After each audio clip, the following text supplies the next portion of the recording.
อันในกองมูหลงร้อยเมียดสปิดเกียงใหม่ค่ะมาเหลือในแหลดก็ไม่ดีนะภาพปังเซิงเฮิง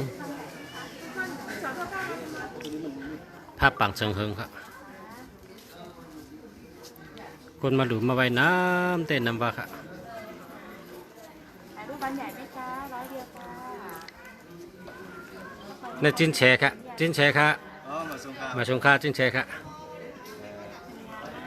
ถ่ายแล้วเราเอาพวกไฟล์ได้ไหมได้แล้วก็ไฟล์เหลือคิดไฟล์ละ50 บาทครับหนูส่งไปในไลน์ให้ที่ไลน์ได้หนูส่งเป็นไฟล์ใหญ่ให้พี่เลยถ้าเกิดว่าพี่จะไปอ่านที่ร้านได้เลยอย่างเงี้ยค่ะเป็นไฟล์เต็มเลย50 บาทใช่ไหมใช่ค่ะไฟล์ละ50 บาทผมก็คงจะเอาไฟล์เดียวได้ไหมได้มีไฟล์เดียวแล้วก็แบบขามพึ่งมันขามพึ่งไฟล์หนึ่งแล้วกับผม มันขามพึ่งจบโมนอ่ะแล้วถ่ายแล้วส่งทันทีหรือว่ายัง ส่ ไง งทันทีเลยค่ะได้นะงั้นเอามาถ่ายแต่งตัวสวยๆเดี๋ยวถ่ายคนละไฟล์จากนั้นรวมทั้งไฟล์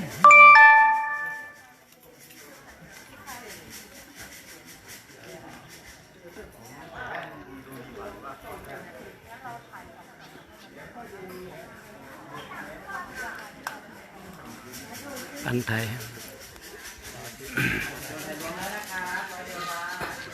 เอากองมูกองมูหลงค่ะเนี่ยกองมูหลงร้อยเมตรสปิดเชียงใหม่ค่ะเนาะเป็นคำหมดค่ะกองมูในเป็นคำทั้งหมดค่ะอโลโลไอ้ห่างดีเตลอ่ะเป็นคำนะกองมูคำค่ะ กองมูคำเต้ๆนี่แหละคำจัดค่ะเนี่ยคุณเอาคำมาห่อไว้ในครับเป็นกองมูคำเต้ๆค่ะคำจัดนี่ค่ะเป็นคำทั้งหมดค่ะเนี่ยคำเต้ๆเนี่ยเป็นคำจัดค่ะสาธุค่ะสาธุค่ะสาธุอะไรเป็นจองคำค่ะจองคำโอ้ฮังดีทนะโลเฮ้ยฮังดีเต้ฮังดีว่าค่ะ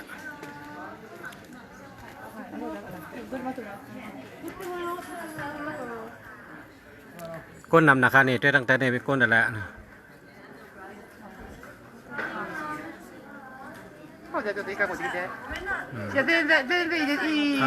นี้เป็นพี่น้อง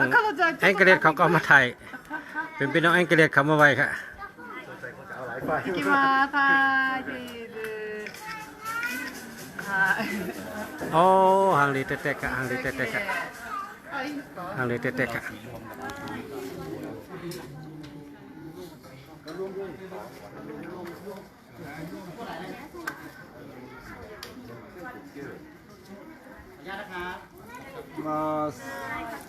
เฮ้ยพระเอกเกาหลีไปมั่งในฟังละกำมาเขาไปไล่สดกันตั้งหูคนแบบพี่น้องเขาแต่เดี๋ยวในย้อนปอกแค่พังอีกนึงก็เพราะว่าแดดก็ไปฮอนเตะพอแดดฮอนเตะมาในแดดเตะเป้เขาแต่เดี๋ยวในแดดไปฮอนเตะเขาถึงเป้แดดดูเขาจะปอกแค่พังตัวเดี๋ยวในแดดไม่ให้ได้แดดไม่ตาผมเคยมึนแล้วนะแดดไม่นะวะกำมาเสร็จมาปันตั้งหูคนแบบพี่น้องเขาว่าเมื่อไหร่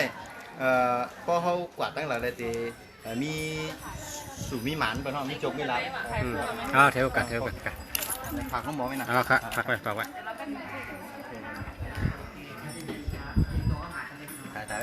มันตายเลยกันแน่ช่างดีนะได้ทุกเงาคำบ่เฮืองเปิ้งเสือนี่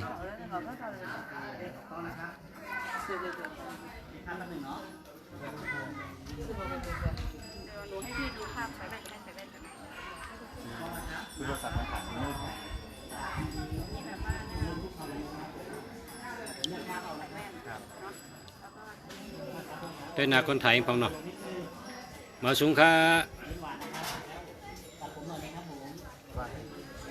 มาสงค่าพ่อแม่พี่น้องของกุ๊กคนครับมาสงค่าเมื่อในปลาจิ้นแฉขึ้นมาลอยกองมูลอยเมียสปิดเกียงใหม่ครับจิ้นแฉหนุ่มครับจิ้นแฉหนุ่มเล่าครับป้าเขามาเขาไปย้ำไม้ปะครับเขาเป็นไต้12 ปนาค่ะไต้12 ปนาค่ะ ใต้เมือง12ปนาค่ะอ๋อใต้อยู่12ปนาค่ะคำพยายามฮอดแทบปอกค่ะนี่เป็นปอกที่1เขาอะเขามาเหล่ค่ะมาเหล่มาไว้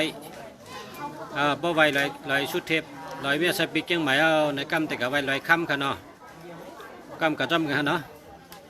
ไว้ลอยเมียสปิกแล้วก็แต่กับไว้ลอยค่ำค่ะกำจิ้นแชร์ได้อุบลองตั้งหูตั้งหันค่ะน่ะปัดด้วยกันน่ะตั้งหูลองกูลองเขาอยู่แต่มาตอนพอมีพี่น้องเขาเนื้อลอยเมียสปิกยังไงเป็นลอยทอดลอยแมทเนาะค่ะ ก่อนไหมคะน้อง100 นิ้วค่ะกลับไปเลยนะคะ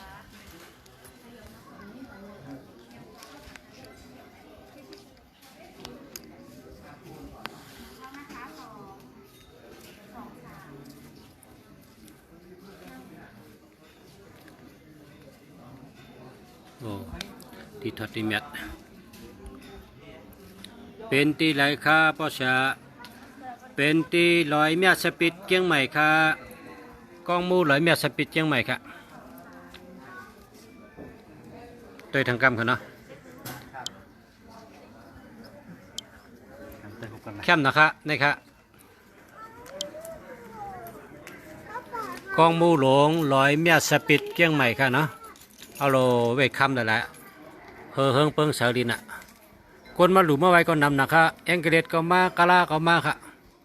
กูเมืองค่ะนักกำผาได้มากูวันอ่ะหลังไรกันมาให้เนี่ยคนมาหลุมมาไว้ในอันเนอตึกเนี่ยนะเป็นวันไรวัน1 วัน6 ซองนะ6 ซอง1 วัน6 ซองชอกตองใน6 ซองนะ60,000เอาโลคนมาหลุมมาเลย1 วัน60,000 70,000บางวันเลยเป็นแสนไปโอ้ได้น้ำเต้นเนาะไรกูวันฮะโอ้ไรกูวันวะเนี่ยมาหลุมมาไว้เนี่ยน้ำเต้นค่ะ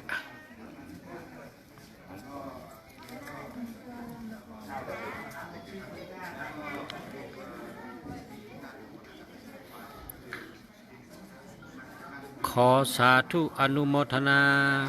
ค่ะยินดีจำค่ะยินดีเตะค่ะโหมจมปุกท่าโหมจมธรรมะโหมจมสังฆะโหมจมปุกท่าหักธรรมะหักสังฆะหักปุกท่าเอ็ดหลูธรรมะเอ็ดหลูสังฆะเอ็ดหลูปุกท่าปันมากมีธรรมะปันมากมีสังฆะปันมากมีปุกท่าปันแคมสะธรรมะปันแคมสะสังฆะปันแคมสะปุกท่าปันอายุยืนยาวธรรมะปันอายุยืนยาวสังฆะปันอายุยืนยาวปุกท่าเฮยอยู่ดีกินหวานกัดเย็นช้ำสะขึ้นอย่ามาสูงธรรมะเฮยอยู่ดีกินหวานกัดเย็นช้ำสะขึ้นอย่ามาสูงสังฆะเฮยกัดเย็นช้ำสะขึ้นอย่ามาสูงปุกท่าเตเจนะตะโคต่อพระเป็นเจ้าปันชูปันรับธรรมะเตเจนะตะโคต่อตลาต่อเจ้าปันชูปันรับสังฆะเตเจนะตะโคต่อสังฆาเจ้าปันชูปันรับค่ะสาธุสาธุสาธุย้อนเธอเมืองไต้เขาค่ะกัดเย็นมันหนังเมืองไทยขันไว้ค่ะย้อนเธอเมืองไต้เขากัดเย็นมันหนังเมืองไทยขันไว้ค่ะสาธุสาธุย้อนเธอเมืองไต้เขากัดเย็นมันหนังเมืองไทยขันไว้เสกรรมค่ะสาธุสาธุสาธุ